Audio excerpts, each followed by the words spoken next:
বিশ্বের দিকে চোখে চোখে তাকিয়ে কথা বলার মতো একজন নেতা আমাদের দরকার ছিল। কোনো পদলেহনকারী লেজুর বৃত্তি করা কোন লেন্দুব দর্জিকে আমাদের নেতা দরকার ছিল।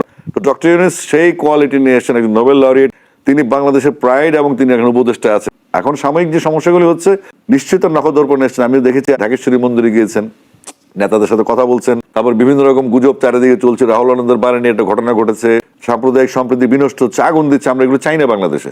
এই পদক্ষেপগুলো তারা ধীরে ধীরে নিচ্ছে এবং আমরা এটাও দেখতে পাচ্ছি যারা সমন্বয়ক এবং ছাত্র আন্দোলন তারা কিন্তু রাজু ভাস্কর্য জমা হচ্ছে, সংসদের সামনে জমা হচ্ছে, জমা হয়ে তারা কিন্তু যারা উপদেষ্টা মন্ডলীতে যে প্রতিনিধি আছে তাদের কিন্তু চেক অ্যান্ড ব্যালেন্সে রাখছে। অর্থাৎ এটা পজিটিভ যে তুমি উপদেষ্টা হয়ে গেলে আবার রাক্ষস হতে পারবে না, ফ্র্যাঙ্কেস্টাইন হতে পারবে না, আমরা তোমাকে নজরে বন্দি করে রাখছি, নজরের উপর রাখছি যেন আমরা ভালো থাকি। অর্থাৎ এই 26-25 বছর ছেলেগুলো তাদের একটা ভিশনারি প্রজেকশন তারা নিয়েছে এবং এই ভিশনারি প্রজেক্ট আমি আশা করি যে বাংলাদেশকে অন্তত বেশ কিছু বছর রাজনীতি মুক্ত রেখে সমস্ত ইনস্টিটিউশন, দলের মধ্যে গণতন্ত্র, দলগুলোকে চার্ট করা, রাজনীতি কি হওয়া উচিত, এই প্রমোশনগুলো এগিয়ে নিয়ে যাওয়া উচিত।